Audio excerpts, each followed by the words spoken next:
ఆశతో వచ్చారు. ఆ తల్లి ఆ తండ్రి ఆ బిడ్డ ఆశలను మీరు తీర్చండి.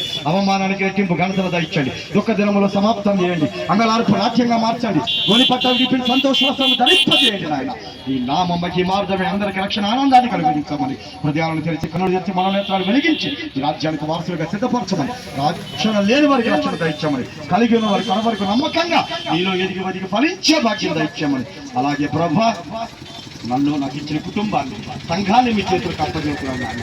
దీవించమని, ఆశీర్వదించమని, అయా క్షేమాన్ని దయచేయమని, దీవిన దయచేయమని, కీడు నుంచి తప్పించమని మా అందరి ప్రార్థన ఆలకించి మరొక్కసారి ప్రత్యేకించి ఆశాన్ని మీ చేతులకు అప్పచెప్తున్నాను.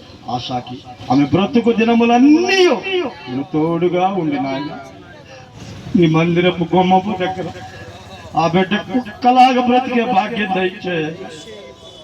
విడిచిపెట్ట మాట అందుడు గుడ్డివాడిని దాసుడు యోసేపు గారు చిరంజీవమ్మ గారి ప్రార్థన, నా ప్రార్థన సంఘ ప్రార్థనలకి ఆ బిడ్డ బ్రతుకు దినములన్నీ నీ పాదాలు పట్టుకొని బ్రతికే భాగ్యం దయచేయి.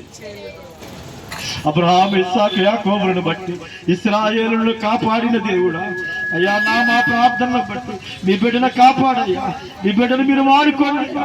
నీ పనిముట్టుగా, నీ పాత్రగా, నీ సాక్షిగా, అభిషక్తురాలుగా వరాలతో నీ నామ మహిమార్థమై వాడుకోండి. మందిరముల స్తంభముగా నిలవగట్టమని మహిమ ఘనత ప్రభావాలు నీకు ఆరోపిస్తూ అనేకులు నీ వైపుకి తిప్పే బలమైన పనిముట్టుగా ఇప్పుడే నజరేయుడైన యేసునామములో బిడ్డను అభిషేకించినందుకు నీ స్తోత్రాలు చెల్లిస్తున్నాను. మహిమ ఘనత ప్రభావాలు మీకు ఆరోపిస్తూ అలాగే భోజనాన్ని మీ చేతులకు అప్పజేస్తున్నాను. పరిశుద్ధమైన ఆహారాన్ని పరిశుద్ధపరిచిన భోజనం శరీర శక్తి ఆత్మశక్తిని దయచేయమని, తింటున్న ప్రతి ఒక్కరికి ఆరోగ్యం ఆయుష్ను దయచేయమని, తింటున్న ప్రతి ఒక్కరికి రక్షణ దయచేయమని, 5 రొట్టెలు 2 చిన్న చేపలు మరలా మిగలడానికి అనేకులకి సమృద్ధిగా సరిపోవడానికి కృపణ దయచేయమని మహిమ ఘనత ప్రభావాలు మీకు ఆరోపిస్తూ ప్రేమతో మమ్మల్ని పిలవగా అయ్యా వచ్చిన ప్రతి ఒక్క బిడ్డ కుటుంబాన్ని దీవించమని నజరేయుడైన యేసు నామములో అడిగి వేడుకొనుచున్నాం పరమ తండ్రి. ఆమేన్. పరలోక ప్రార్థన చేస్తాం.